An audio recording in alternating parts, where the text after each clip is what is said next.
Hello.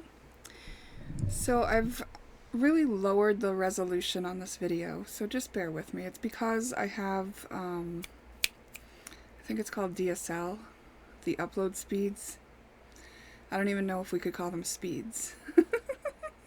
I am thankful for the ability to upload, and I'm sure that I won't always be in the position to have very slow upload speeds, but I decided to just talk. We're just going to have a little spiritual chat. If you have any questions, you can send them to me energetically and ask me to touch on those topics.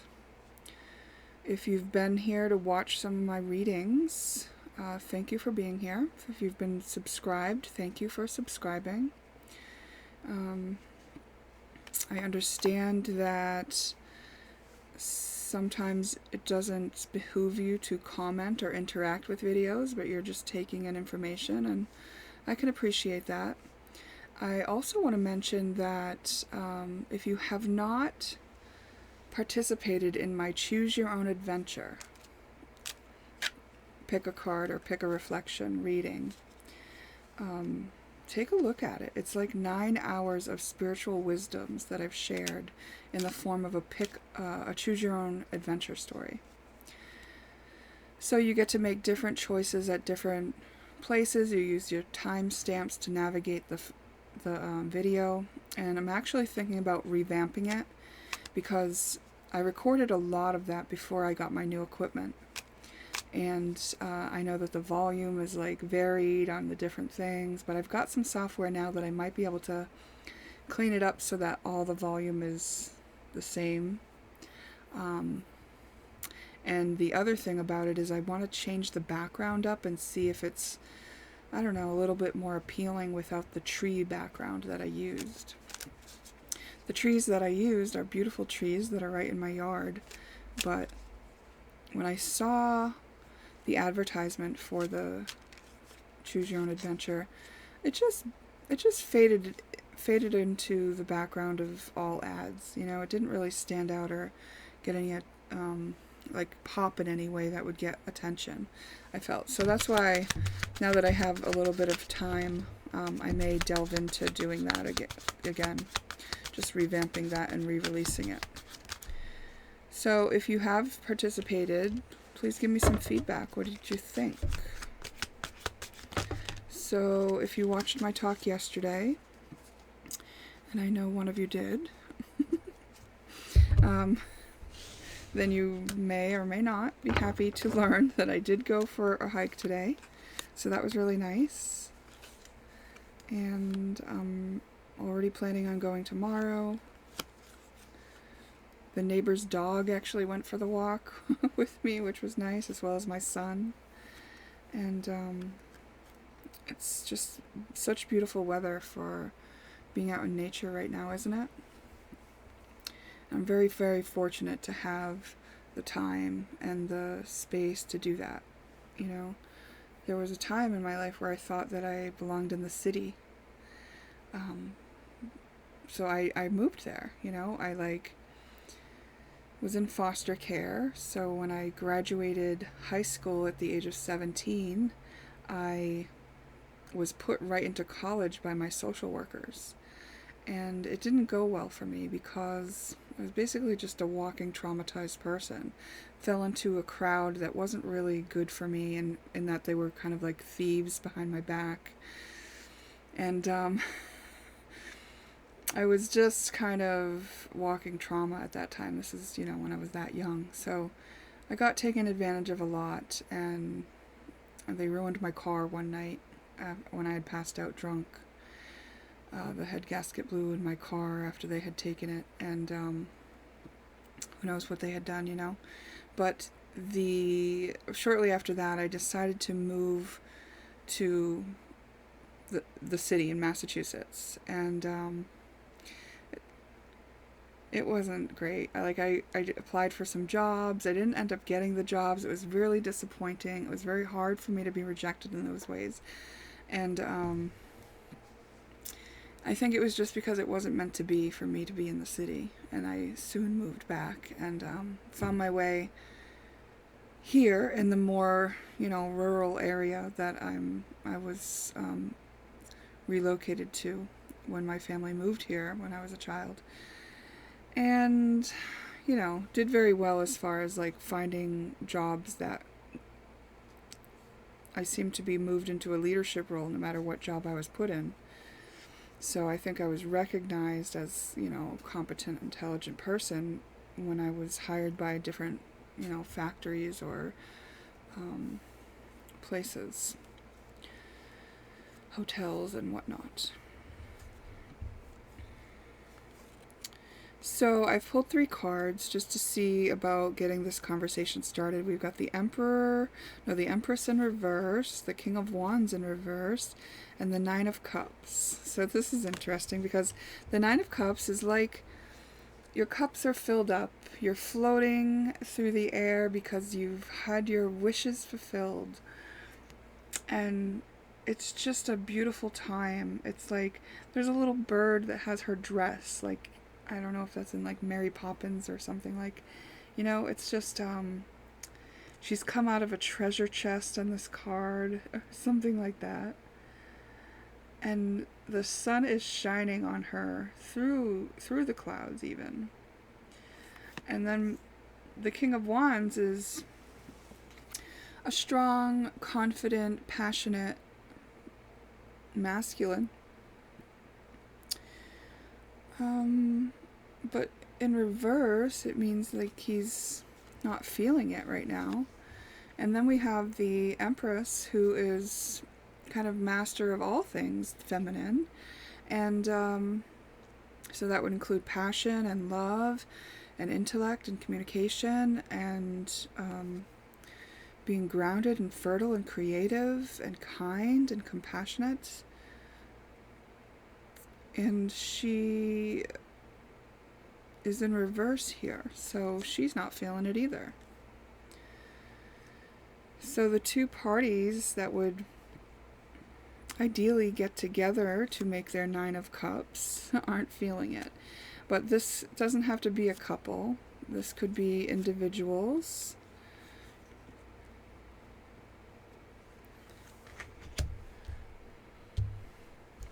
Let's talk about why that's happening. 5 of Pentacles in reverse. People are focused on their money instead of love. Yeah, so the Empress isn't going to settle for somebody who's just focused on money, because she's all things. She's mastered all of the parts of being human. And a King of Wands, if he's working on his money and he's not doing a job that he's passionate about, it's like he's a slave. So basically slavery has taken over. We're sold on this idea that we can do whatever we want when we grow up, but that doesn't seem to be the case always, right? Like I started out by talking about I went to find a job that I wanted in the city, and I got turned down for some jobs that I really wanted. And, that can happen, right? When we graduate high school or even college and go to pursue the thing that we thought we were preparing ourselves for, life can kind of serve us up something different.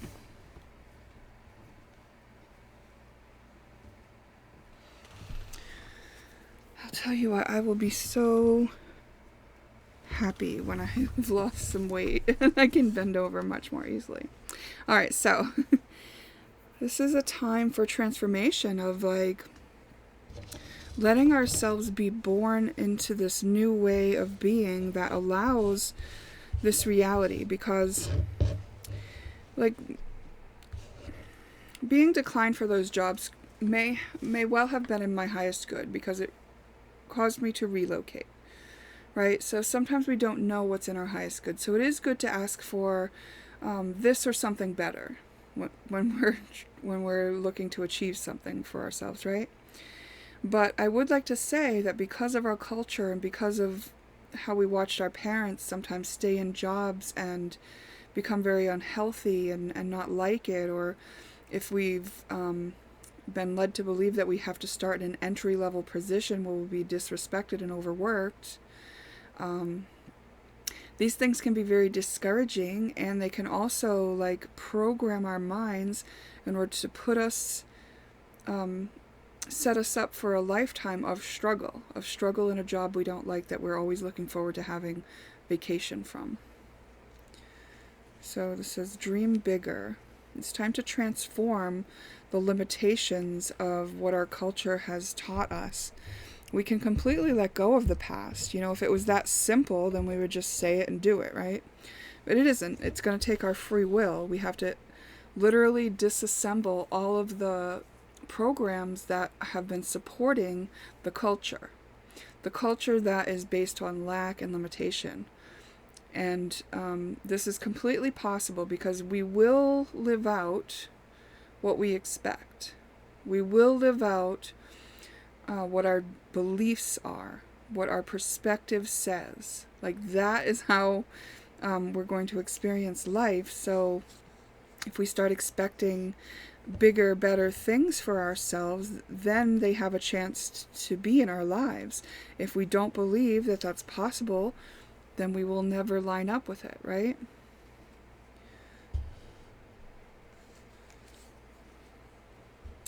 Some of this is going to require us to part ways with things that have been holding us in coping mechanisms that are now no longer needed or wanted or going to be able to come with us.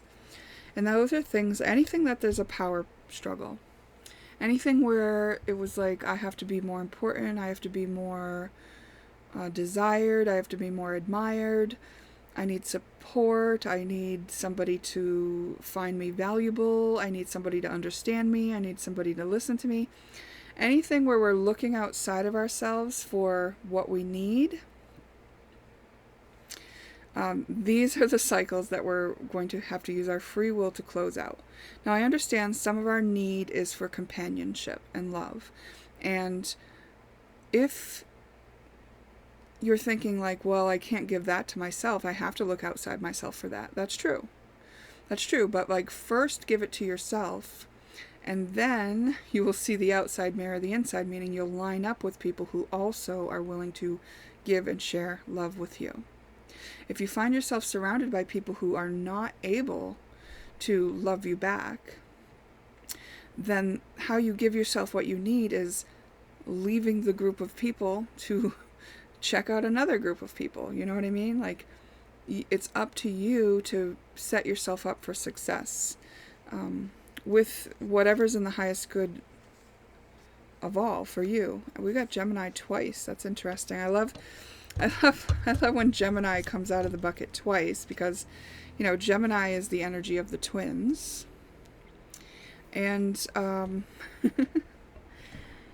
Gemini is a strategist and knows how to look at all angles of a thing. And so it's kind of like that. It's like, what is holding up this preconceived notion about how things have to be? Whatever those limitations and lack are held up by are the things that need to be disassembled. And so taking on that kind of Gemini way of looking at things allows you to kind of check every angle, check every kind of snag that could be holding it in place. Yes, limitless possibilities exist. So, you know, we're invited to open ourselves up to that. But non-attachment is also a good idea, because say, you know, we are asking for something that we want, but we can't see the biggest picture view when we're asking, and there's actually something better for us that we'd be cut off from if we got that thing that we wanted, right? So having a non-attachment means I'll be okay if I get this, and I'll be okay if I don't, because you've asked for this or something better. So if you don't get it, then there must be a bigger reason. So all of this is kind of requiring faith, right? If you don't have faith, doing what I'm talking about is going to be very difficult. Unless you're completely fed up with the way it was, and then you're just willing to take a leap of faith into the unknown and try something different. And sometimes that's the best way that we have to travel from one way of being to another.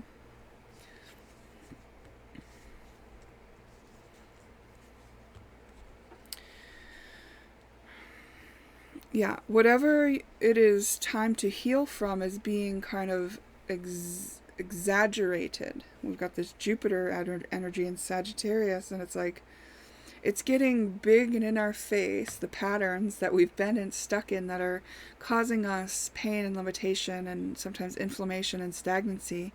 And it's like we are getting fed up. And it's fed up so that we can leave it behind.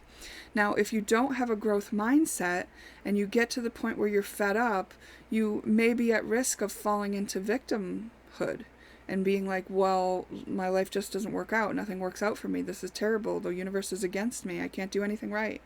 It's like, well, that's one way to go with it. And I understand if somebody is caught in that, because that's kind of what we're trained into as part of our limitation. That's what keeps us playing small. That's what keeps us in control. That's what keeps us manageable. But in actuality, adopting a growth mindset will make all the difference in a case like that, because it allows you to dream bigger, and it allows you to know, without even having to dream bigger, you just know there is a solution.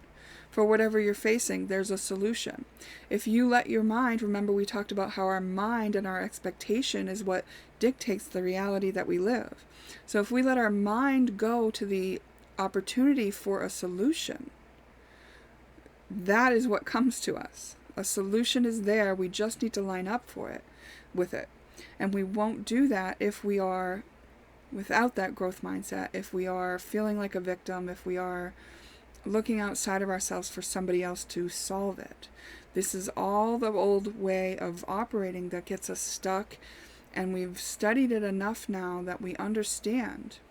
So it's time for us to all take responsibility for what it is that we have within us.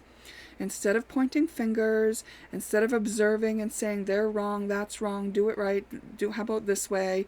This is the way I know, so this is works, you need to do it my way. No. Everyone takes responsibility for themselves, and then if you're inspired to try something that someone else has done, great. You can ask them about it. You know, if you have a solution for somebody else and they didn't ask you for it, you can let them know that you have a solution in case they would like to ask you. That could be an option. But to expect them to take and do your solution would be attachment to an outcome. And you don't know the highest good for them. Their faith has their highest good in mind, and maybe it's to find a solution that is completely different from the one that you found for the same problem, that also starts a ripple for a whole nother segment of the population that need to understand something in order to break free from what they're stuck in. Like, by impressing your will upon somebody else who didn't ask you, who didn't want you to interfere with their process, all you're doing is wasting your precious energy that could be used for taking responsibility for your own stuff. And in this case, you might be being shown that your own stuff includes the want to correct others.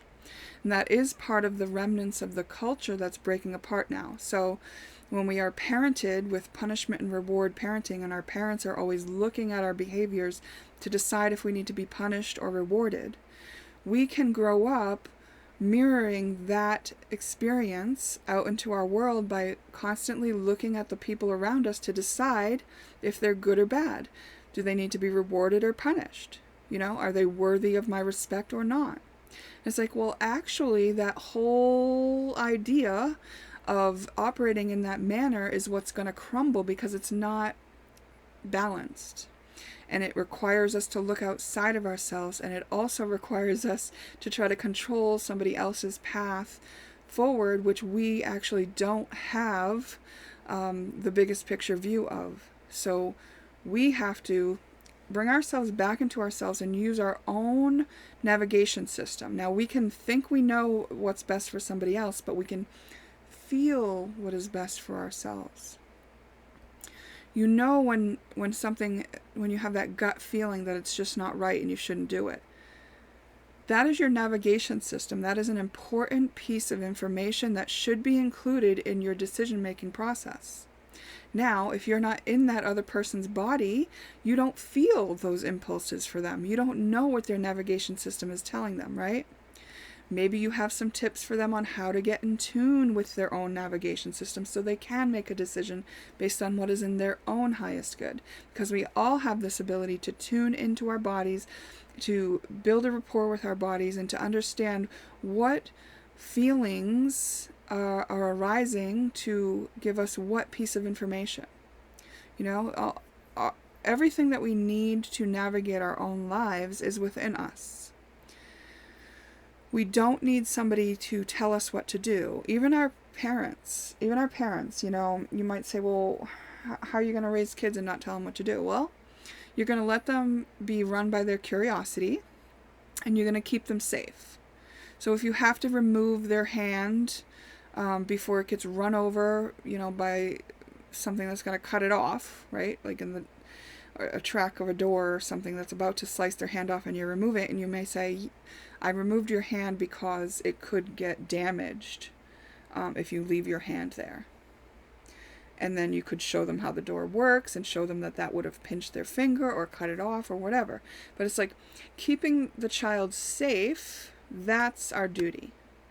That is our duty. We do not want to model to the child that it's not okay to follow your curiosity into the unknown. We don't want to punish a child for following their curiosity into the unknown. There's no need for us to limit ourselves into the known. And there's also no need to perpetuate fear cycles about what has happened here on Earth already. Because going forward, as our new generations are able to be self-sufficient and to be sovereign and to be understanding about how to tend to their own needs, and if they're no longer treated like possessions and no longer dictated to as if they're minions and needing to be controlled and put into a box, like, we're not going to keep producing people who are acting like psychopaths and sociopaths and rapists and, you know, people who have been very damaged by abusive patterns that are much worse than even being controlled and told what to do. Yeah, actually even been hit and ridiculed and basically programmed in such a way that they feel like they are evil. When they're not evil people, they have a program. And yes, some of those programs are very complicated and very hard to undo. But eventually, the people who are stuck in those programs, they're either going to heal or they're going to die. And our new generations won't have had the programming that created that. So there won't be new generations of that following into the future. So we don't have to perpetuate the fear viruses and the cycles of fear and the cycles of limitation and the cycles of, you know, watch your back and there are bad people out there and you might get stolen and, you know, like all of that stuff is going to fall away as we restructure the way that we raise our children and the way that we allow ourselves to tend to ourselves. Like right now, we're in a transition period, right? Where we're realizing the era of our ways, right? Because it's just an evolution, you know? There was a time when we thought that spanking and hitting our children was a very effective method. Some people actually even still think that. Usually those are the people who are not ready to deal with the pain of having been hit themselves, and they are still justifying it. Because anytime you find yourself justifying something, it means that you're hiding a pain that you have not yet been able to process through. That's why your egoic mind justifies and tries to reassert a story that you've been telling yourself, which is a way to cope with it. So those are the people they're not going to necessarily perpetuate it, but they're still in it, right? But most of us came to understand that it was detrimental to our children to hit them, right? And so we stopped doing that. And then we picked up this punishment and reward parenting, and now we're understanding the detriment to that, and so we're not going to do that anymore, right? And so there's going to be continual way that we learn to do better and better. When we know better, we do better. This isn't about shaming or blaming ourselves for our past versions. Those experiences taught us what we needed to know. And now we go forward with the information we have, and we don't perpetuate a society that is repeating the same old loops and patterns of energy that we've already understood fully and we already can leave behind when we so choose to take up responsibility for ourselves. So if we're in this group of people who are in this like transition from that old way of punishment and reward parenting to this new way of being sovereign, it is each of our own responsibility to stop projecting, to stop pointing our fingers and seeing, and realize that everything that we see outside of ourselves is a reflection of our own life, our own energy that we have to deal with. That is where you're going to regain your power, your equilibrium, your happiness, your joy, your faith, your love, your everything good is in that act. Everything that you came to Earth to experience is in that act. You've suffered long enough, and if you'd like to get out of suffering, it's as simple as that. It's as simple as taking back your responsibility to tend to yourself from within, to stop projecting, to stop pointing outside, to stop shaming, blaming, to look at what created that program, and to understand you are a programmable being. Dr. Bruce Lipton has a lot of videos on YouTube. I haven't watched any in a while. I'm sure they're still there, though. And he explains very well about this process of how we get kind of programmed for our environment. And what this tells us is that, like, we are programmable beings. And if we don't agree to living out the program continuously, like if the program seems faulty and we keep self-sabotaging ourselves or hurting other people or not living the fullest life or not living the life that allows us to do the job that we actually like doing, then we can reprogram ourselves in order to break free from anything that was holding us back in that way, and then live the life that we prefer. This is possible for every human being. There's science to back it up now. You don't have to take my word for it. Start doing some research. Dr. Joe Dispenza has a lot of great information about this topic as well. Greg Braden is another good one to look into if you're interested in these topics. These guys have shared a lot of their information, and that's why I bring up their names. They all have books. They all have YouTube videos. They have all done tours around the country to share their information, which was difficult for them to do because this information was suppressed and denied for a long time. And even now you'll find that there are people who don't want to hear it. And that's because fear rises up within us when we are invited to a new way. And because we have a lot of need for comfort zones, because it gives us the illusion of being safe from the threats that have been programmed into us. Like as a child, we saw those kids that were missing on the milk cartons, and then on our Saturday cartoons, the commercials were like starving children in Africa. And it's like we were programmed from a very young age that there's not enough, that this is a fearful place to be, that you're in danger, right? And so when we grow up and we find a comfort zone, when it's like, okay, I take this path to work, I eat this and this for my meals, and I know I can survive if I just do this, and if I keep these friends, and I go this place, and I do this activity, and it's like, these are comfort zones, right? These become comfort zones that we feel safe in. Now, what I'm talking about is living a lifestyle that doesn't require us to do things just so we feel safe, because we were literally programmed by that television programming to be in fear, which kept us docile, which kept us controllable, which kept us from going for these limitless possibilities and dreaming bigger. Companies that want to make money off people, that want to enslave people, don't want us to know that we could actually dream bigger, that we could create our own power source to put power into our homes, that we could create our own way to communicate with each other that doesn't require us to pay a phone bill every month. You know, the idea of industrializing certain things amongst humanity has been a real detriment to us, in that it caused some people to get greedy in how they operate and not want the freedom of others, because it would cause others to not, it would cause their stream of income to dry up, right? If like the pharmaceutical company doesn't want people to know that they could heal themselves, that we're self-healing beings, because then they lose their money. There's lots and lots and lots of examples like this, but only focus on what's in front of you and what's important to you, because we all came to do a part of this.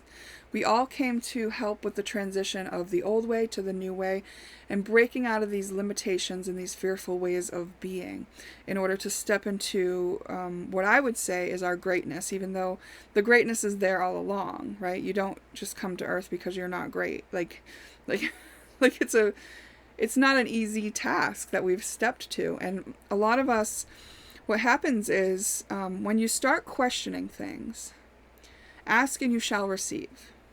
When you start questioning things, you start to get answers. And then the more answers you get, which break apart some of the like illusions that you've found yourself in, and then the space that you can see and gets bigger and bigger and bigger, and you start asking, it's like, well, if that's not true, then what else? For me, some of it started with my questioning of the medical field, when I found myself with an illness that I was told would kill me. And the doctors were actually, I got a secondary condition, and I was told that I needed to go to a different doctor for that. And when I went to that different doctor for that, they started giving me conflicting advice to what the doctor that told me how to care for my failing liver told me.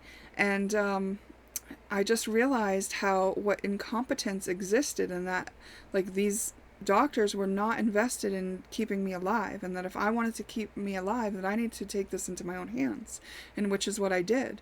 And I started asking the universe, what else can I do? What can I do to stay alive? And I got answers, and my answer came in the way of, like, I watched a documentary called Fat, Sick, and Nearly Dead, where Mr. Joe Cross travels the country juicing out of the back of his car, and he heals himself of autoimmune disease. So I got to work on juicing. You know, I have healed myself of the condition which they told me would kill me. And when I went back to the doctors, like 4 years later, to show them, they said, it'll come back. They didn't want to believe me. They didn't want to believe me. So it hasn't come back. It's not going to come back, because I kept asking questions. When I asked that first question and I got a different answer, I was like, well, what else isn't true? I wanted to love myself, and society by all means told me that I wasn't worthy of love, that I was kind of a loser because I couldn't keep my shit together to work in society the way I was expected, that I had lost custody of my children. I was completely traumatized in my younger years, so I couldn't kind of stand up with the coping mechanisms and live in society like nothing was wrong.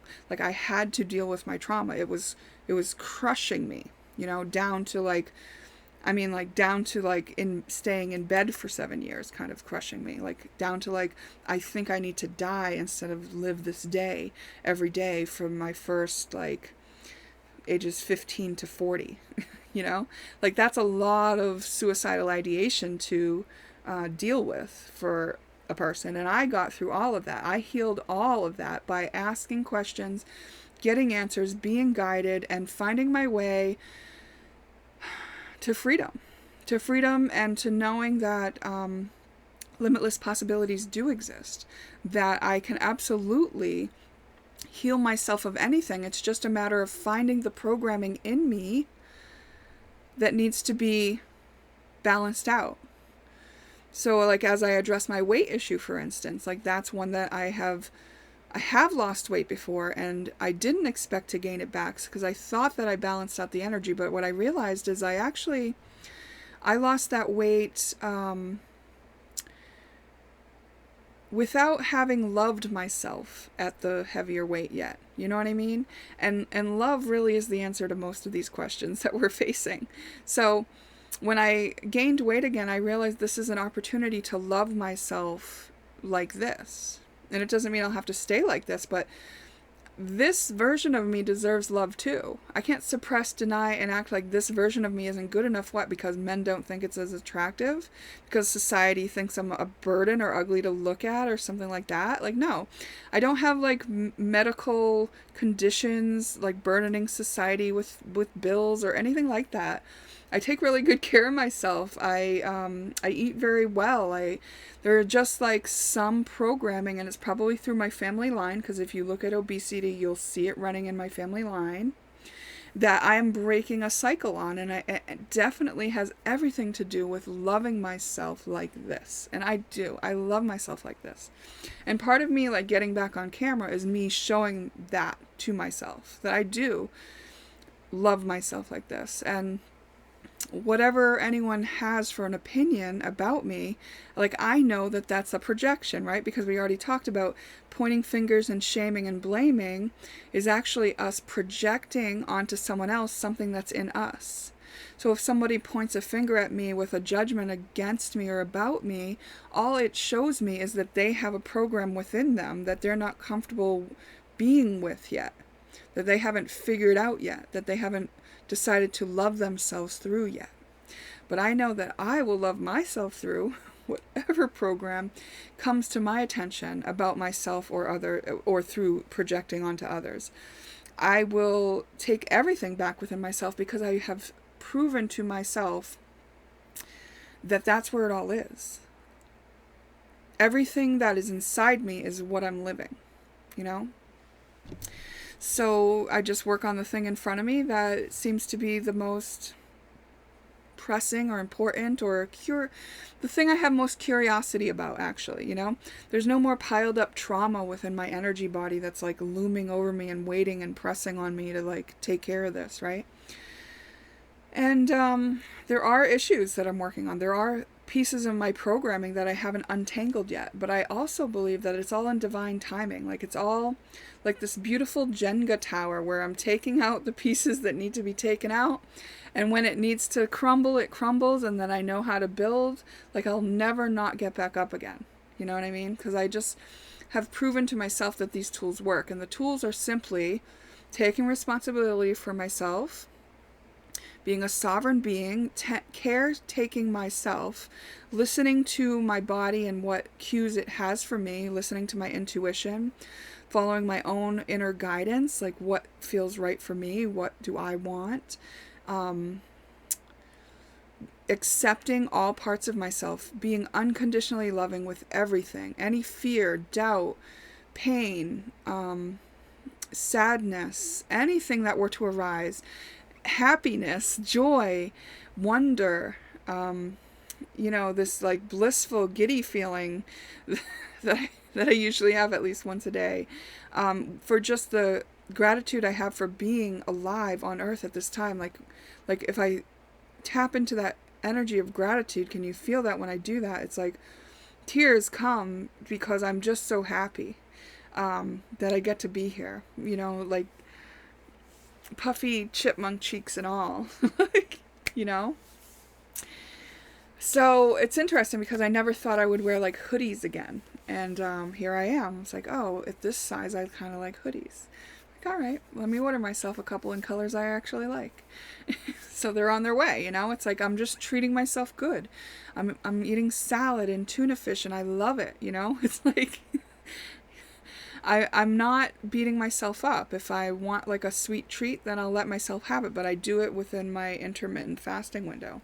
I'm just really getting good with like who I am, how I am, because that's how I'm changing my program about weight, about being overweight, about being overweight. It's like, well, I'm over what weight? You know what I mean? It's like, this is the weight I am. Yes, doctors can say that there's this chart and like most people are this weight, so you should be that weight. It's like, well, actually we're all different, and different family lines have adapted different ways, and different people are eating different things, and different people are at different levels of activity, and we're all humans. And you actually cannot dictate what what's overweight for me or what's underweight for me, right? You can say I'm over the average weight. That you can say. And I don't even know if that would be true now if we were looking at just the population of America, right? Like, so anyway, and I think that also has a lot to do with the food that has been programmed into us, because I think that we were also like programmed with all these need for dieting, magazine articles on every grocery like store checkout, they're all like, lose this weight, this sugar's bad for you, eggs are bad for you, milk's bad for you, nope, milk's good for you, nope, butter's good for you, like changing their minds all the time about what's good, what's bad, what you're at risk of doing. And it's like, well, no wonder we may have some effed up programming about our dietary needs. And if we are not in tune with our body, right, not listening to our body, if we're trained to eat on these schedules of like 3 times a day with these food groups, instead of tuning into our body and asking our body what it needs. Like our body, we just talked about our body is our navigation system. Well, our body also is our navigation system for knowing what it needs to eat. Like my body tells me when I make my grocery list, I don't just like get the staples that, I grew up with in my home, like milk and eggs and bread. And it's like, no. I ask my body, what do you want to eat? I'll get the ingredients for what you want to eat, my body. And my body, sometimes my body lately is like, I don't know, nothing seems good. And it's like, all right, I'll keep some salad on hand and we'll go when you feel like you know what you want. Like that's how I work it now. There's nothing like where I'm hoarding and like building up the stockpile ahead of time so that I don't run out, and buying doubles. I've gone through periods of time where I did all that kind of stuff in the past, and that was part of my programming that I've now untangled, that I noticed that I'm free from. And it's like, okay, well, I'm just gonna listen to my body, respond to what my body needs. Me and my body are a team, and this is because I started dealing with all the programming that had me focused outside of myself enough to the point where I could finally be trained to be looking in, because the way that I got out of that programming was to always look in. So then it was like I'd retrained myself to always be looking in, and now I'm looking in. So it was this way of retraining and reparenting myself through the process of coming back to myself and being home with myself and learning what I needed. Because when I started, I was really dissociated from my body, and I wasn't paying attention to what my body told me, and that got me in a lot of trouble, to be honest. I came across a lot of situations where I was not safe. Okay, how long have we talked here? 43 minutes. That's long enough. Okay, so I don't know, what do you think? What are you doing? Have you been paying attention to your body? Is your navigation system happy to be in touch with you? I bet it is. Yeah, I'm gonna end it there. Thank you for your time, and I'll see you in the next one. Bye.